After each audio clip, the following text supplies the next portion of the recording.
आपको सीधा लिए चलते हैं संसद भवन परिसर में मौजूद हमारे सहयोगी सूरज मोहन झा के पास। सूरज, लोकसभा की कार्यवाही अनिश्चितकाल के लिए स्थगित कर दी गई।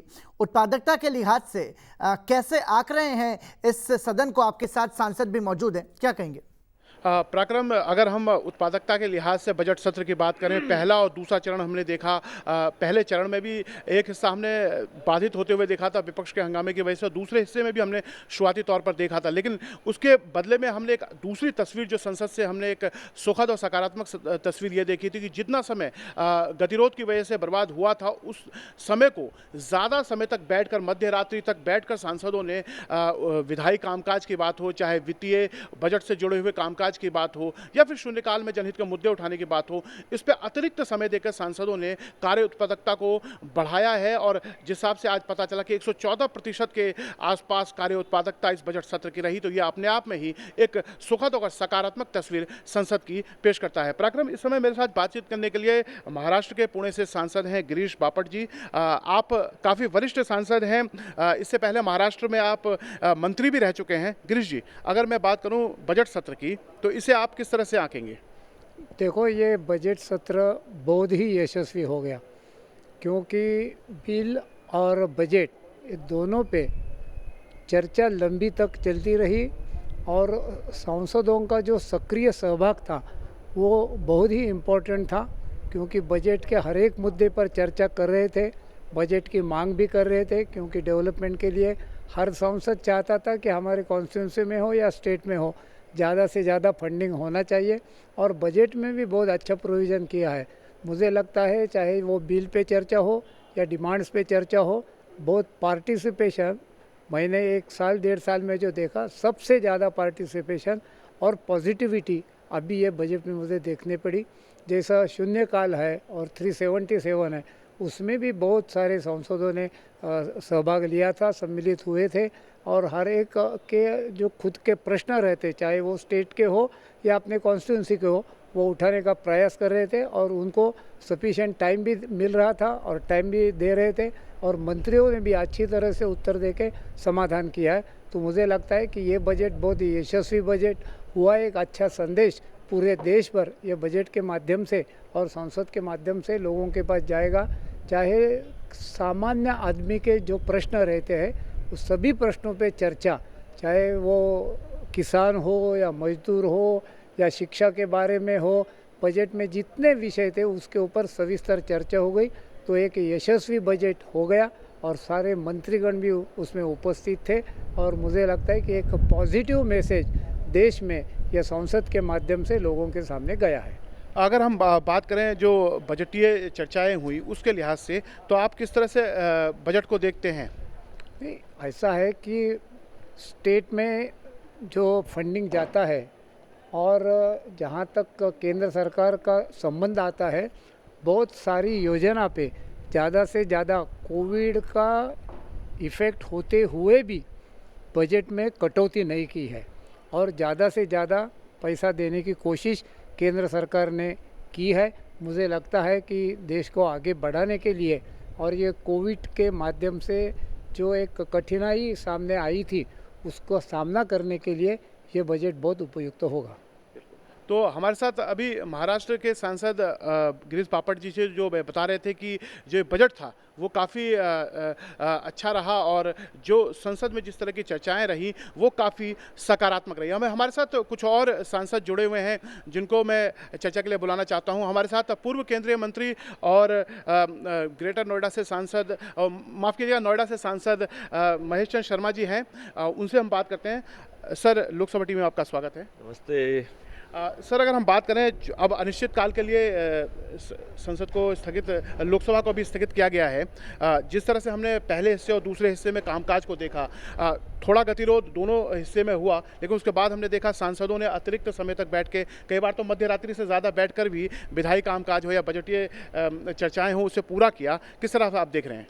देखिए, हमारे भारतीय लोकतंत्र की ये गरिमाएँ हैं और मैं समझता हूँ इसी गरिमाओं को सबने निभाया है। हमारी सरकार, हमारी पार्टी और हमारी मुखिया प्रधानमंत्री नरेंद्र मोदी जी इसमें विशेष तौर पर विश्वास रखते हैं। सामूहिकता के भाव को उन्होंने, कोई भी ऐसा विषय आया, जब राष्ट्रहित के मुद्दे आए तो उन्होंने पूरे देश को एक सूत्र में पिरोया उन्होंने कहा मैं 130 करोड़ देशवासियों का जनप्रतिनिधि हूँ, 130 करोड़ प्रजा का प्रतीक हूँ।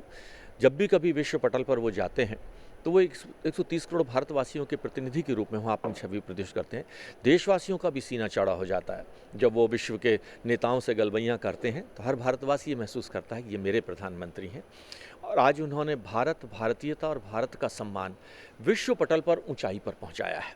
आज भारत के लोग गौरव और गर्व से सीना चौड़ा कर कर कहते हैं कि मैं उस भारत का वासी हूं, जिस भारत की अगर सीमा रक्षा की बात करें, अगर भारत की विदेश नीति की बात करें, भारत की विदेश नीति के साथ भी अगर हम अपनी बात करना चाहें, तो आज विदेश नीति के साथ फ़िलिस्तीन जैसे देश, इज़राइल जैसे देश, रशिया जैसे देश, अमेरिका जैसे देश, इन सब देशों के साथ, चाइना जैसे देश, सबके साथ सामंजस्य का भाव बनाकर एक साथ रिश्तों को उन ऊंचाइयों तक पहुंचाना, चीन का विश्व पटल पर ये देख रहा है कि चीन किस तरह उन्हें बैकफुट पर आना पड़ा। किसी हद तक, लिमिट तक वो लोग आगे गए, लेकिन आखिर उन्हें, चाहे वो गलवान वाला मामला था या लद्दाख वाला इशू था, उन्हें बैकफुट पर आना लगा। मैं ग्रेटर नोएडा क्षेत्र से आता हूँ, जो देश में नहीं बल्कि विश्व में अपनी पहचान बना चुका है।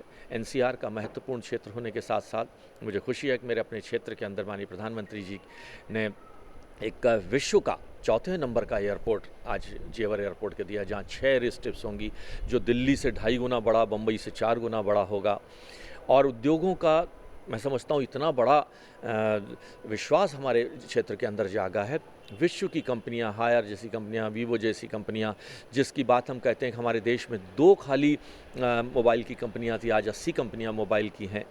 कोरोना काल के अंदर हमारी सरकार ने प्रधानमंत्री मोदी जी के नेतृत्व में जो एक ऐसा काम किया है कि जो एक मील का पत्थर साबित हो गया। सर, इसी में मैं पूछना चाहूँगा, जैसे जो ये बजट था वो कोरोना काल के बाद पहला बजट था। जिस तरह से पूरी दुनिया इस वैश्विक महामारी से जूझ रही थी, काम धंधे कहीं ना कहीं मंद हुए थे।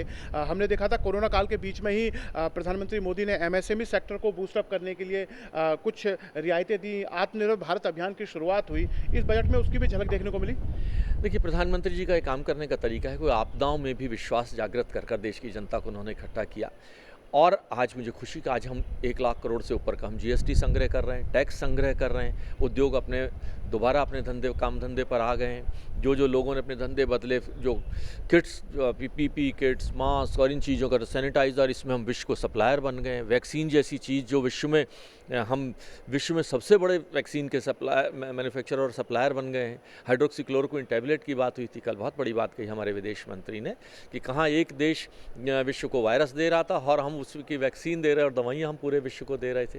तो हमारे प्रधानमंत्री जी का जो एक काम करने का तरीका है, वो आपदाओं के अंदर भी विश्वास जगाकर देशवासियों को साथ लेकर आगे बढ़ते हैं। और हमें खुशी है कि हम उस भारत के वासी हैं जिसका मुखिया नरेंद्र मोदी है। सर, आप खुद ही चिकित्सा के क्षेत्र से जुड़े हुए हैं और जिस तरह से हमने देखा इस सत्र के दौरान ही विदेश मंत्री ने वक्तव्य दिया था, जिसमें उन्होंने वैक्सीन मैत्री, जो हमारी जो पूरी एक मुहिम चल रही है, पूरी विश्व को हमने 60 से 70 देशों को वैक्सीन उपलब्ध कराया है। एक समय पे जब आपदा इस तरह की आती थी तो हम पश्चिम के देशों की तरफ मुंह ताकते थे, लेकिन अब हम खुद दुनिया को वैक्सीन उपलब्ध करा रहे हैं। चिकित्सा के क्षेत्र में हम आगे बढ़कर हाथ बढ़ा रहे हैं। इसे किस तरह से देख रहे हैं? देखिए, हमारे देश की चिकित्सा सुविधाएं पूरे विश्व की चिकित्सा सुविधाओं के अंदर एक बहुत बड़ा पोटेंशियल रखती हैं। उन्हें गति देने की ज़रूरत है, वो हमारे प्रधानमंत्री जी ने पहचाना है। मैं पर्यटन मंत्री रहते प्रधानमंत्री जी ने मेडिकल टूरिज्म को बहुत बड़ा एक ऊंचाइयों तक, हमारे मेडिकल टूरिज्म की ग्रोथ 25% है, जबकि सामान्य टूरिज्म की ग्रोथ 6 से लेकर 8-9% तक है। और इसके भविष्य को देखते हुए आज जो हमने किया है चिकित्सा के अंदर, हमने कैजुअल्टीज़ मात्र 1.5 लाख की संख्या, 2 लाख की संख्या से नीचे हमने अपनी कैजुअल्टीज़ को रोका। इससे ज़्यादा डेथ्स एक्सीडेंट से होती थी और बीमारियों से होती थी। आज हम वैक्सीन, दवाई, हाइड्रोक्सीक्लोरोक्विन, वेंटिलेटर बनाने वाले आज हम देश हो गए हैं और एक्सेसरीज़ बनाने वाले आज हम देश हो गए। तो ये हम सब के लिए आगे विश्वास का एक कदम हम बढ़ते हैं। और मुझे उम्मीद है कि भारतवासी, जब 130 करोड़ भारतवासी एक एक कदम चलेंगे तो 130 करोड़ कदम हम आगे बढ़ेंगे। जहाँ हमारी जनसंख्या हमारे लिए एक अभिशाप है, वहाँ ये एक हमारी ताकत भी है। हम वर्ल्ड के ह्यूमन रिसोर्स सप्लायर हैं। देशों में हम ब्रिटेन जैसे देश के अंदर अगर आज भारतीय डॉक्टर वहाँ से हट जाएं, नासा से इंजीनियर हट जाएं, तो उनको फ़र्क पड़ेगा आज उठाकर। हमारे इंजीनियर्स, हमारे आर्किटेक्ट्स, हमारे डॉक्टर्स, हमारी नर्सें, पूरे विश्व के अंदर ये सेवाएं दे रहे हैं और ये भी हमारी एक ताकत है। सर, अगर हम बात करें जब ये बजट सत्र की शुरुआत हुई तो कहीं ना कहीं जो 3 कृषि सुधार कानून थे उसके साए में एक विरोध हम देख रहे थे, दिल्ली के सीमाओं पर हो रहा था। एक जो पंजाब के किसान थे वो दूसरी तरफ बैठे थे और पश्चिमी उत्तर प्रदेश के कुछ किसान जो है वो गाजीपुर की तरफ बैठे थे। आप चूंकि खुद पश्चिमी उत्तर प्रदेश से ही सांसद हैं, इस बार का बजट जिस तरह से कहा गया था कहीं ना कहीं कृषि और किसानों की बेहतरी, उनकी आमदनी को दोगुना करने के लिए है और ये तीनों जो कानून हैं कहीं ना कहीं उसी दिशा में एक कदम है। आप किस तरह से देखते हैं जो बजट आया है इस पूरे माहौल के नज़र में? देखिए, वहाँ 3-4 लोग ग्रुप्स बैठे हुए थे, उनमें से 3 ग्रुप्स को हम लोग समझा पाए, उनकी समझ में भी आया कि भाई एमएसपी था, है, रहेगा, मंडियाँ थी, हैं, रहेंगी। किसान की आमदनी को बढ़ाने के लिए जो प्रधानमंत्री ने वादा किया कि हम दुगनी किसान की आमदनी करेंगे, उसी दिशा में ये कदम है। किसान बंधुआ मजदूर ना रहे कि वो एक ही व्यक्ति को अपना सामान बेचे। विश्व का मार्केट, देश का मार्केट उसके लिए खुला है। ई मंडी मार्केट से वो कहीं भी अपनी चीज़ों को बेच सके, ये उनके लिए बहुत बड़ी बात है। तो मैं समझता हूँ ये बहुत अच्छा एक विषय था और अब लोगों को समझ में भी आने लगा है। जो लोग किसान आंदोलन से जुड़े हैं वो लोग भी किसानों की बात को अब समझने लगे और मुझे उम्मीद है कि ये आंदोलन भी अब जल्दी इसका ख़त्म होगा। एक आखिरी सवाल मैं आपसे सर पूछना चाहूँगा। हमने अभी देखा कल उच्च सदन में और उससे पहले लोकसभा में भी दिल्ली का जो एक विधेयक पारित हुआ है जिसमें माननीय उच्चतम न्यायालय ने जो उपराज्यपाल की शक्तियों को लेकर एक बात कही थी उसको कहीं ना कहीं वैधानिक एक मान्यता देने के, संसद की तरफ से स्पष्टता देने के लिए वो विधेयक लाया गया था। उस पर तमाम तरह की राजनीति हो रही है। चूंकि आपका संसदीय क्षेत्र भी दिल्ली से बिल्कुल सटा हुआ है तो ऐसे में आपकी भी हम राय जानना चाहेंगे। गृह राज्य मंत्री जी ने बड़े क्लियर शब्दों में कहा कि किसी की ताकतें, किसी की पावर्स ना घटाई गई हैं ना बढ़ाई गई हैं, सिर्फ उनको परिभाषित किया गया है कि परिभाषा में कि ये आपके दायरे में है, ये आपके दायरे में, वरना हर वक्त एक तकरार सी रहती थी। देश की जनता, दिल्ली की जनता भी भ्रमित सी रहती थी कि तो उनको खाली परिभाषित कर इस विधेयक के माध्यम से रखा गया। और मैं समझता हूँ इसमें कुछ भी गलत नहीं है, ये पुराना चला आ रहा है। कोई भी एक उन्होंने सत्र के अंदर पार्लियामेंट के फ्लोर पे ये कहा है कि हमने किसी की ना पावर घटाई है ना बढ़ाई है, हमने उनको ठीक ढंग से परिभाषित किया, तो उसे हमें स्वीकार करना चाहिए। बिल्कुल सर, आखिरी में अनिश्चितकालीन के लिए स्थगित हो गया लोकसभा। दोनों हिस्सों की अगर हम बात करें, इसके कार्य उत्पादकता को लेकर 100% से ज़्यादा रहा, गतिरोध होने के बावजूद सांसद मध्यरात्रि तक बैठे। तो इसे अगर हम संसदीय लोकतंत्र के लिहाज से देखें तो किस तरह की तस्वीर आपको दिखती है? ये भारतीय संसद की बहुत बड़ी इतिहास रहा है, गरिमाएं रही हैं और उसको निभाते हुए विषम तक परिस्थितियों के अंदर भारतीय संसद ने अपने उन ऊंचाइयों को छुआ है और उसी दिशा में हम आगे बढ़ रहे हैं। धन्यवाद सर। तो अभी हमारे साथ पूर्व केंद्रीय मंत्री महेश चंद्र शर्मा जी थे। इन्होंने बताया कि किस तरह से संसदीय लोकतंत्र की एक अच्छी तस्वीर संसद से देखने को मिली और बजट से जिस तरह से इस कोरोना काल में भी हमने देखा जो भारत की तस्वीर पूरी दुनिया में नजर आई है वो कहीं ना कहीं एक सकारात्मक तस्वीर। अभी मेरे साथ जम्मू से सांसद जुगल किशोर शर्मा जी जुड़ रहे हैं, उनसे भी जानते हैं। सर, जो बजट सत्र का पहला और दूसरे हिस्से की बात करें, अब अनिश्चितकाल के लिए लोकसभा स्थगित हो गया है। अगर मैं इस बजट सत्र की बात करूं तो आप इसे किस तरह देखते हैं? देखिए, पहले तो मैं लोकसभा टीवी का आभार प्रकट करना चाहता हूं कि आपकी सारी टीम का कि जो लोकसभा की कार्रवाई होती है वो आपके माध्यम से पूरा देश और पूरी दुनिया जो है उसे देख सकती है और जो भी कार्रवाई लोकसभा में हो रही है, कौन क्या कर रहा है, ये सारा ज्ञान जो है वो लोगों को मिलता है। और रही बात बजट सेशन की, तो बहुत ही अच्छा ये बजट सेशन रहा और विशेष तौर पर आपने देखा होगा कि इस कोरोना महामारी के दौरान बजट सेशन चलाना ये एक चुनौती थी, लेकिन नरेंद्र भाई मोदी जी की सरकार ने और विशेष तौर पर हमारे जो लोकसभा के अध्यक्ष हैं ओम बिरला जी ने बहुत ही अच्छे तरीके से लोकसभा की कार्रवाई जो है उसका संचालन किया और बैठने की व्यवस्था की और दूरी बनाकर रखना, फिर सैनिटाइज़र वगैरह वगैरह की, तो बहुत अच्छी व्यवस्था थी। तो इसलिए मैं ये भी कहना चाहता हूँ कि ये भी एक अच्छा निर्णय जो था वो सरकार और लोकसभा का रहा है। जुगल किशोर जी, अगर मैं बात करूं आपके गृह राज्य की, जम्मू कश्मीर की, इस बार बजट को में जो प्रावधान आपके राज्य के लिए किए गए उस पर एक विशेष चर्चा भी यहाँ हुई। तो अगर उस लिहाज से मैं बात करूं आपके राज्य के लिहाज से 370 हटने के बाद जिस तरह से वहाँ हालात में बदलाव आ रहा है और अब बजटीय आवंटन अलग तरह के हो रहे हैं, तो किस तरह आप देख रहे थे?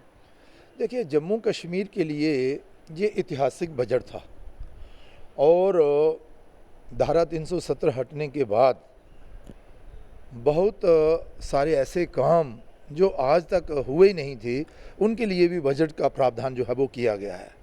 जहाँ पर हमारे नेशनल कॉन्फ्रेंस के मित्र और कांग्रेस के मित्र कह रहे थे कि ये बजट जम्मू कश्मीर के लिए रखा, तो उसमें ऐसा क्या रखा। मैं ये कहना चाहता हूँ कि जब धारा 370 नहीं हटी थी और जम्मू कश्मीर एक प्रदेश था, और तब भी ऐसा बजट जो था वो नहीं आया था। छोटे से छोटे काम के लिए भी और बड़े से बड़े काम के लिए भी इस बजट में प्रावधान रखा गया है और जम्मू कश्मीर की जनता ने इसका वेलकम किया है। कि हम आभार प्रकट करना चाहते हैं नरेंद्र भाई मोदी देश के प्रधानमंत्री जी का, जिनके नेतृत्व में हमारी जो फाइनेंस मिनिस्टर हैं निर्मला सीतारमण जी और राज्य मंत्री अनुराग जी और उनकी टीम का, जिन्होंने जम्मू कश्मीर के बजट के लिए इतना सहयोग दिया है।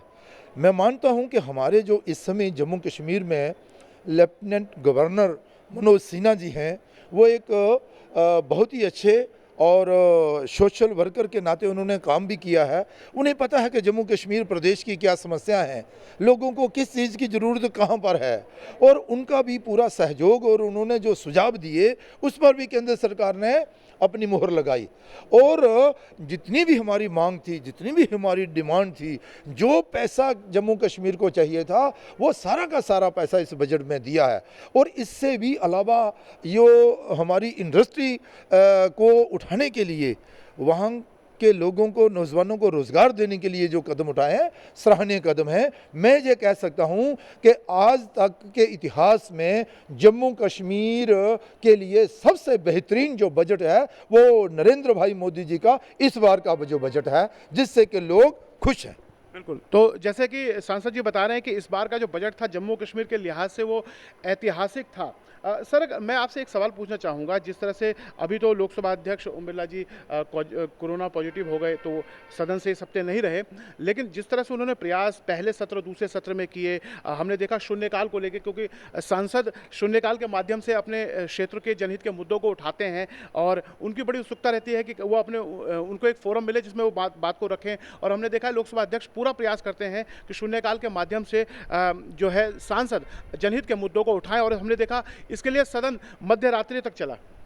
ऐसा है, देखिए लोकसभा अध्यक्ष ओम बिरला जी जो हैं वो भी एक सांसद हैं, पहले भी सांसद रहे हैं। उनको मालूम है कि सांसदों की क्या समस्याएं रहती हैं और ये जनप्रति जो होते हैं इनकी जो समस्याएं का निवारण जो है वो लोकसभा के माध्यम से होता है। तो हम आभार प्रकट करना चाहते हैं लोकसभा अध्यक्ष जी का भी, जिन्होंने हर एक सांसद को, और विशेष तौर पर हमारी जो बहनें सांसद हैं उनको भी, सबको अपने क्षेत्र की आवाज़ उठाने का मौका दिया है।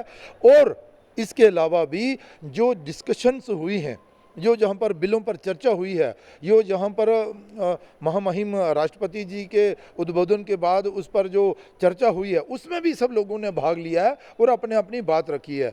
लेकिन मैं अगर अपनी बात करूं तो मुझे भी इस बार बहुत अच्छा मौका जो है वो मिला है, और जम्मू कश्मीर के जितने भी मुद्दे थे उन्हें उठाने का, उनका निवारण करने का, वो आवाज़ जो है वो केंद्र सरकार तक पहुंचाने का, और केंद्र सरकार के जो मंत्री हैं उनके कानों तक ये बात पहुंचाने का कि ये समस्या जम्मू कश्मीर की है और जम्मू कश्मीर में इन चीज़ों की ज़रूरत है, और उस पर फिर उसके बाद एक्शन भी होता है। सर, एक चीज़ बताइए, शून्यकाल या नियम 377 के तहत हमने देखा लोकसभा अध्यक्ष ने कहा जो माननीय सांसद सदन में इस शून्यकाल या नियम 377 के तहत मुद्दों को उठाते हैं, उनका सरकार की तरफ से जो संबंधित मंत्रालय है उसकी तरफ से एक तय समय में जवाब दे दिया जाए। और कुछ आंकड़े उन्होंने पिछले सत्र में दिए थे कि जो 377 के तहत थे उसके तहत 80 से 90% जवाब सांसदों के पास पहुंच गए। चूंकि आप शून्यकाल का हम देखते हैं बहुत सकारात्मक इस्तेमाल करते हैं, तो क्या सही में वो तत्परता, वो जवाब में जल्दी आप तक लोग पहुँच रहा है?